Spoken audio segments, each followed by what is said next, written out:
Guys, welcome back. I just wanted to pop on and talk a little bit about some of the posts. So I've been diving deep and working on a survey to try to help connect you all to be more successful in your money. And part of that is going to be learning a little bit more about you, and it'll be kind of more information to come on that.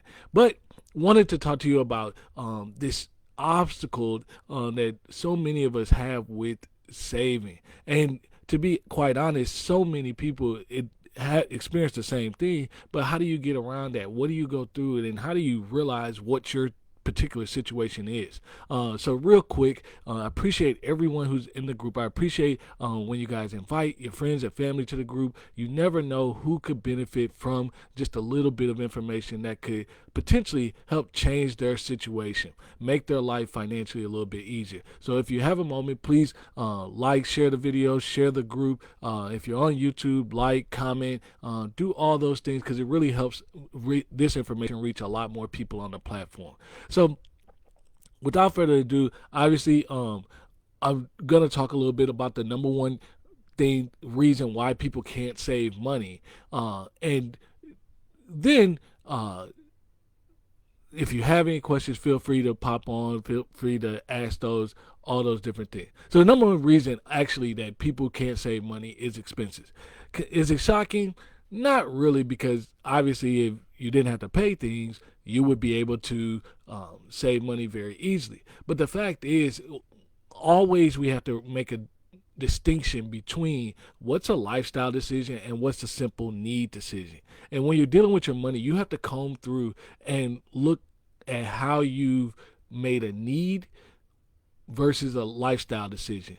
And the funny thing is, some things are very, very simple as this is lifestyle. So if you're constantly buying new clothes, if you're constantly going out to eat, those are lifestyle decisions.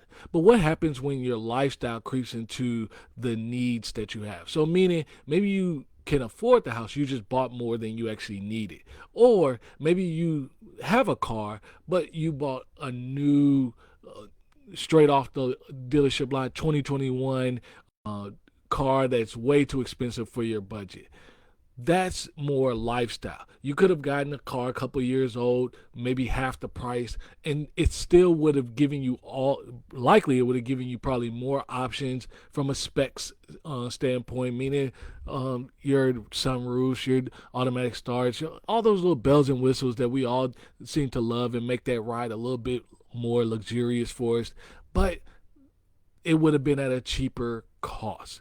And the thing is, you have to look at when those decisions that you have are interwoven. So something as simple as your cell phone. Now, every cell phone, to this point, any new one does pretty much all the same thing. So what is going to be the difference? Maybe they got a little bit better with the camera. Maybe it's a little bit sleeker. But is that worth another $1,000 every year, turning it to a regular expense where your cell phone bill, you're never actually paying the actual bill because you're paying for all these add-ons? And that's where people make their money. And that's where you have to understand what's, again, a lifestyle decision versus what is a need. I do need a phone. In this technological age, you do need to be able to communicate, and you do need to be able to connect with people through a phone. But understanding how that decision repetitively impacts your finances will be a big thing. But of course, the big thing about expenses is, yes, you can cut, and I always say that you can cut, but you at some point always have to look at how am I increasing my income? Am I making enough to actually survive where I'm at? And that's one of the big things about this big workers shortage right now. A lot of people are not taking jobs, not because they don't want to work, but one of the main reasons is they're just not paying enough. They're not paying enough for them to be able to afford the child care. They're not paying enough for them to be able to afford just even getting to work or even living. They're taking care of their bare essentials. And it's going to be important for you to realize how can you really start to manage progressively, because expenses in your life will change and you will have to make decisions but also be able to put away money.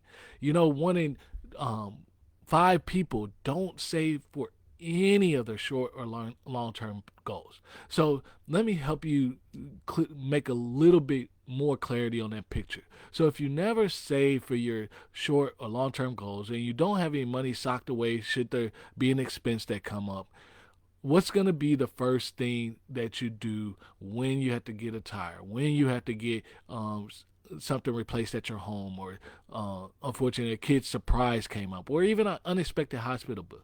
You're going to use what? Credit. And the bad thing about credit is it's allowing you to borrow money with you having the very intention of paying back, but the fact is your budget just won't allow you to pay it back because you're already not able to meet the goals that you have now. So if you're not able to meet the goals that you have now, and then you go borrow some more money that creates another bill, you instantly put yourself in a jam. And so many people, it doesn't take a lot of debt to saddle someone down. All it takes is the fact that they just don't have that extra income to be able to make any type of financial progress and take care of things that come up. And the fact is, when we're living our lives, we don't factor in the fact that things will come up. Life continually progresses forward, and while things look good, but things come up with your house, things come up with your kids, things come up with your job, things come up so much, and it just can throw you off kilter that in the blink of an eye, it makes you be like, you know what? I don't even want to go outside. Going outside costs too much. So I would encourage you really look at your expenses and really try to calm down what is lifestyle versus a need. I have this need. I have something I have to buy, but am I turning this purchase into more of a lifestyle decision, or am I just taking care of the need? And I don't want you to have all bare bones for all your needs. I'm saying be very particular on where you choose to spend your money, but also make sure that you are setting aside money for the long term. Because even if one in five are not saving for short and long term goals, or saving at all any of their annual salary, one in five, I'm sorry. The fact is, even the people who are saving, very few of them are actually saving enough to where it is helping them in the long term.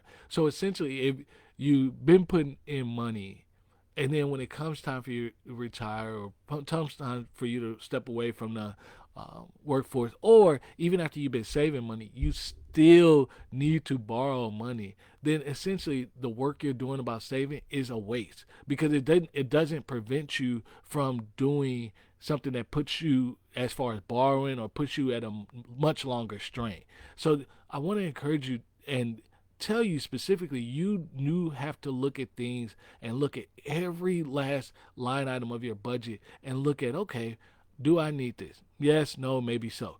But even if I do need this, at what point in this decision, at one point at what I'm purchasing right now, does it more become lifestyle? And like I said, if you can buy a car, but you don't have to buy the 2021. You don't have to buy a luxury. That might not be a good thing for you right now, just to allow you to save. And if it's not allowing you to save, then you have to really redesign your life financially so that, number one, you can save, but as you start to grow forward, you can get those things with ease, as far as get that luxury car, upgrade the house, take those vacations, take expensive vacations, go to expensive dinners, go to take care of your family, to treat people in the form of generosity. There are a lot of things you can do with your money, but if saving is not a good definitive part of it, then you're running to a dead end. And that's what I want you to be focused on. And I speak from personal experience. When if you look at my budget now, obviously you'll see, oh man, Jonathan loves to save money. Jonathan, that's one thing that's going to come glaringly, all the different ways I save, or all the different accounts I might be saving in the month. Great. But if you looked at me, and I've been in my career 9 years, so if you looked at me right when I began my career, or a couple years into it, all you would have saw was that, Jonathan, you really like to drink, you really like to go to happy hours, you really, that's what you like to do, because that's where majority of my money went. And when I took a step back and realized I was spending over $300 a week in happy hour, I'm talking about, these are $5 drinks, $5 appetizers. Imagine how much, yeah, that's about daily going. And I was having a good time, but I didn't have any money when my car tire blew out. I had to borrow from my mom, or I had to borrow from, or get some help from the girlfriend, which that was not fun. So I would encourage you, really look at your lifestyle. Really make a conscious decision that you're like, okay, this is where I'm going to spend extra on. There are things that me and my wife, we know we spend extra on, and we have no problem with that. But you can make that decision a lot easier for yourself if you make savings a priority. Don't pay your bills, then say, save after you're giving, save, then pay your bills. Save, invest, then pay your bill. And make sure you're doing a healthy amount. And a healthy amount means for the lifestyle that you want in the future. Be realistic with yourself. And if your goals are big, then that just tells you, hey, I need to get to work on increasing my income. So after you cut, one last thing I want to note for you is you got to increase your income. There's no better time right now, and I understand the job market is incredible right now. I'm actually in transition of a new job myself, and one of the things that I noticed, the stuff that I'm telling you is stuff that I do myself. But one of the things I noticed early on was that it was going to be slow for the competition to come back into the job market. And when that happens, it means that employers have to entice you higher, meaning what you would normally get paid coming in, they're going to offer you more money. They're going to offer you more incentives. This is the time where you can make up and level up very quickly. And if you have a little spotty work history, or if you have a not as much experience or whatever, all that stuff is out the window right now, because the shortage, when there's a short on supply, your value goes up. You can actually make more. So I would encourage you, there's never a bad time to increase your income, but especially right now, be looking at opportunities of, what do I want to do? What are the skill sets I have, and where do I want to take that? And then maximize it with the move to a larger salary. And then even when they offer you a salary, one up yourself and ask for more. And when you ask for more, be grateful when they give you more, because that's how you continually press forward. I hope you guys enjoyed this video. If you like it, give it a thumbs up. If you haven't already, please subscribe to the channel. And I can't wait to see you guys in the next video.